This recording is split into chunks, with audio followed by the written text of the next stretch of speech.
सबों को जोहार। मेरा नाम अलमा ग्रेस वारला है। मैं उरांव कम्युनिटी से बिलोंग करती हूँ और मेरा जो गांव है उसका नाम है सिमडेगा पाइक बहाल, जो सुंदरगढ़ डिस्ट्रिक्ट उड़ीसा में पड़ता है। ये जो मेरा गांव है वो झारखंड, उड़ीसा और छत्तीसगढ़ का बॉर्डर एरिया में पड़ता है। और हमारे गांव में 2 आदिवासी समुदाय रहते हैं, उरांव और खड़िया समुदाय।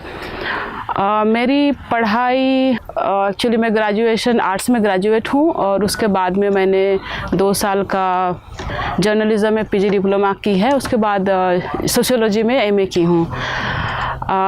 तो मैं काफ़ी साल से, मैं भी अभी 10-12 साल से आदिवासी मूवमेंट में जुड़ी हुई हूँ और ख़ास करके मेरा जो इंटरेस्ट है वो आदिवासी महिलाओं का मुद्दा और बच्चों का मुद्दा। तो मेरा ये जो जर्नी रहा है काफ़ी लंबा रहा है।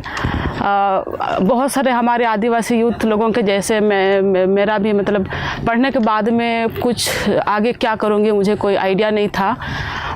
ऐसे पढ़ते पढ़ते जब मैं दिल्ली में जर्नलिज्म पढ़ने गई तो वहाँ पे मुझे आदिवासी महिलाएं हमारे जो छोटा नागपुर एरिया से माइग्रेट होते हैं अलग अलग काम के लिए, उनके साथ मुलाकात करने का मौका मिला। और उनके साथ में रहते रहते मुझे जो मानव तस्करी जो एक बहुत बड़ा मुद्दा है हमारे उस एरिया से, उसके बारे में पता चला। तब से मैं इस मूवमेंट में जुड़ी हुई हूँ और ख़ास करके ट्रैफिकिंग के अगेंस्ट और हमारे वहाँ पे जो घरेलू कामगार बहनें हैं उनका अधिकार के लिए मैं वहाँ से काम करना शुरू की। उसके बाद में मीडिया में मैं पढ़ाई तो की, लेकिन जो भारत में मेनस्ट्रीम मीडिया है उसमें अपना जगह बनाना मेरे लिए बहुत मुश्किल था।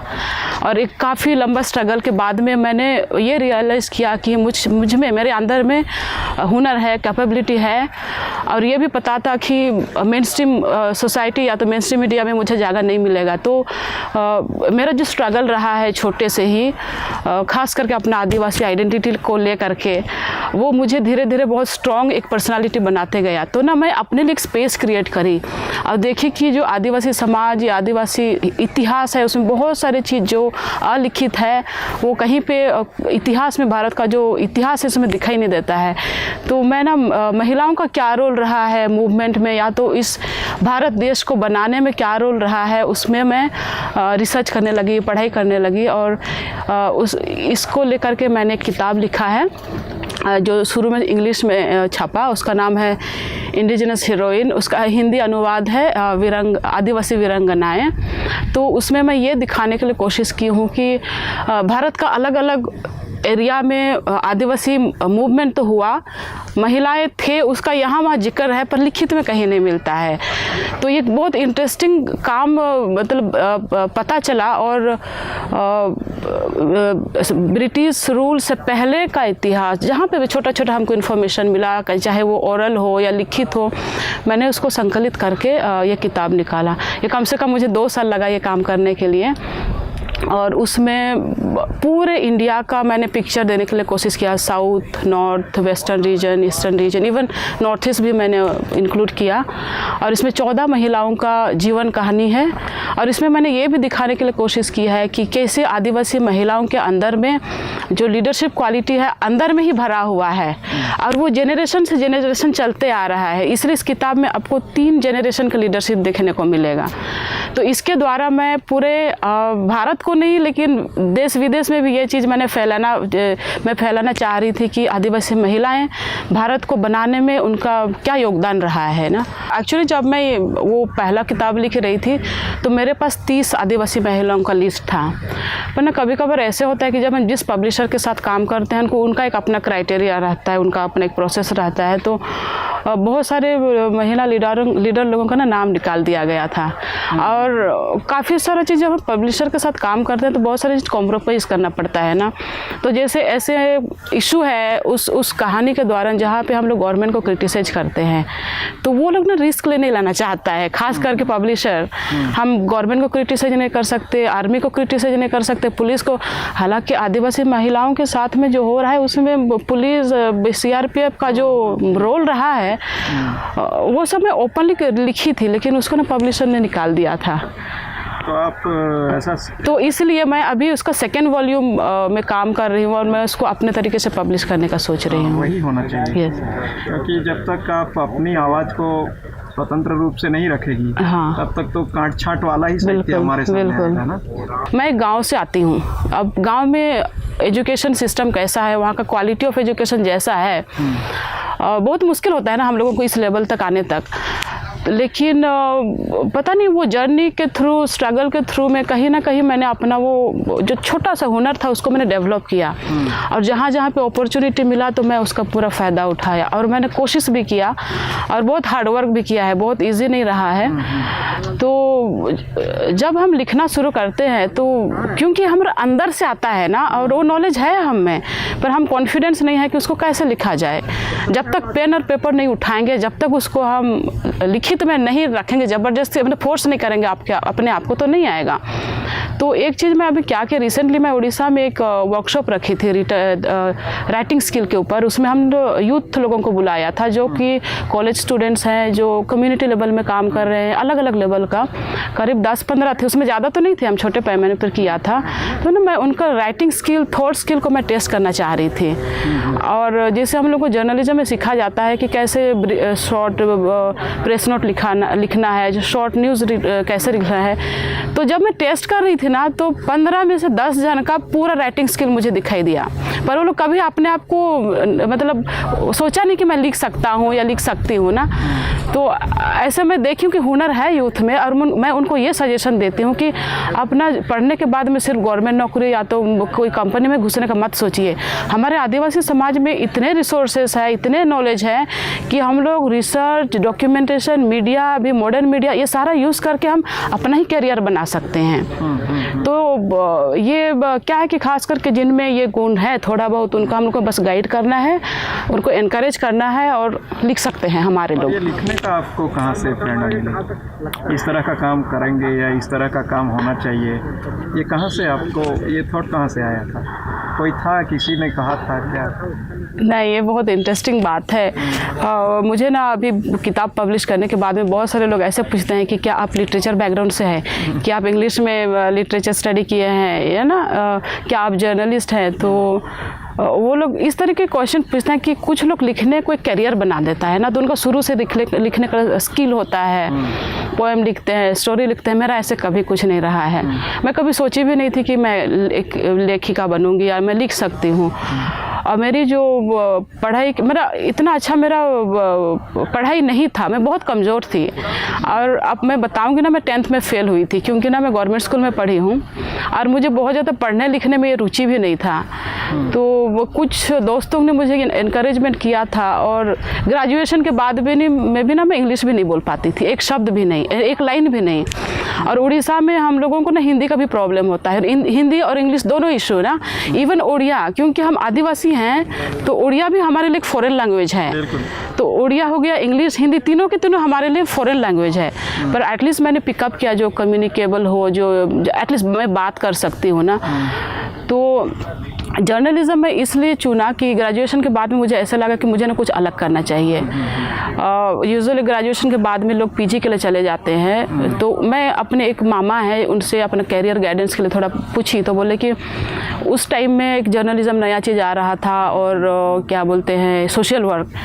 तो 2 चीज़ हमको सजेस्ट किए, और कुछ कॉलेज सजेस्ट किए वहाँ जा सकती है, पर ना दोनों सब्जेक्ट पढ़ने के लिए मुझे बहुत पैसा चाहिए था, एटलीस्ट 2 लाख 3 लाख रुपया, जो कि मैं अफोर्ड नहीं कर सकती थी। लेकिन मुझे पढ़ना था। तो फिर भी मैं चली गई दिल्ली। मैंने कुछ पैसा जुगाड़ किया था, जो क्लास 6 से लेकर के कॉलेज तक जो स्कॉलरशिप मिलता है ना, छोटा छोटा पैसा, मैंने वो कलेक्ट करके रखा था सेविंग में। तो मैं वो पैसा रखी थी, और कुछ पैसा मेरे नाना जी ने दिया था। उसके बाद में मैं जहाँ पे पढ़ी, मैंने स्कॉट बोलते हैं, वहाँ पे पढ़ी। तो डायरेक्टर को मैं रिक्वेस्ट करके मुझे कुछ कंसेशन फ़ी देने के लिए बोली, तो लोग अलाउ किया। तो मैं पढ़ाई तो कर ली 1 ईयर, क्योंकि 1 ईयर पीजी डिप्लोमा ना इतना बहुत ज़्यादा अच्छा नहीं होता है, क्योंकि आप प्रिंट जर्नलिज्म में जाते हैं तो आपका इंग्लिश में या तो लैंग्वेज में कमांड होना चाहिए ना। तो मैं जैसे बता रही हूँ कि इंग्लिश में बहुत कमज़ोर थी, लिखना शुरू की। लेकिन ट्रेनिंग के दौरान ना जो मेरा टीचर थे, प्रोफेसर थे, वो द हिंदू में चीफ एडिटर हैं। तो वो मुझ में ये चीज़ देखे थे कि मैं ना social issue, human right issue, political issue, political तो नहीं बट सोशल इशूज़ में मेरा राइटिंग स्किल ज़्यादा अच्छा जा रहा है। तो वो हमको सजेस्ट किया कि तुम इसी लाइन में जा सकते हो, जो बीट बोलते हैं ना।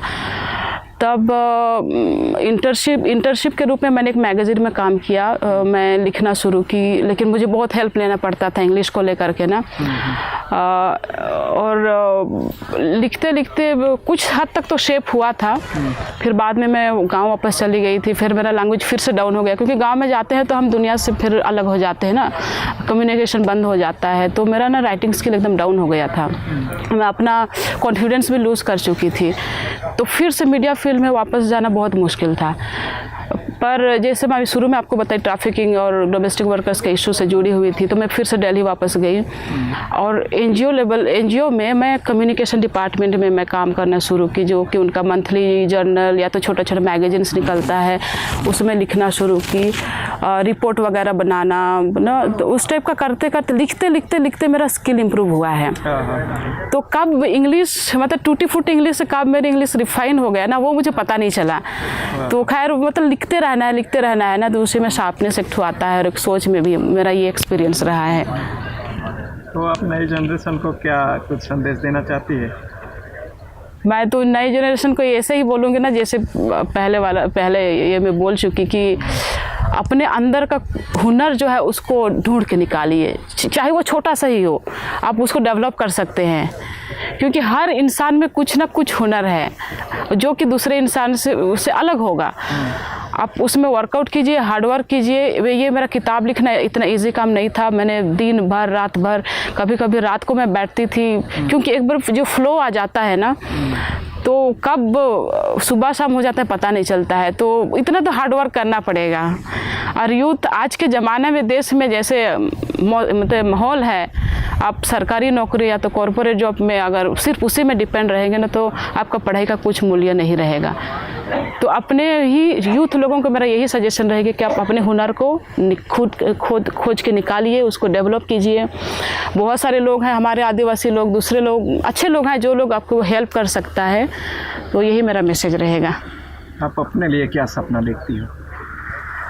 मैं अपने लिए मेरा कोई सपना नहीं है, लेकिन मेरा सपना है मेरे आदिवासी बहनों के लिए कि जो लोग गांव लेवल में अलग अलग चीज़ को लेकर के जो स्ट्रगल करते आ रहा है ना, वो लोग अपना हिम्मत नहीं हारना चाहिए। और मैं जैसे गांव से निकल करके सिर्फ मैं दिल्ली तक नहीं, इतना तक कि मैं यूएन तक भी पहुंची हूं और मुझे वहां पे फेलोशिप मिला है। मेरा हार्डवर्क और जो परसिवियरेंस बोलते हैं ना, तो आप भी कुछ कर सकते हैं, आप भी बहुत कुछ कर सकते हैं। अपने आप को आदिवासी हैं बोल करके कभी छोटा नहीं समझना है। गवर्नमेंट को क्या संदेश देना चाहती है?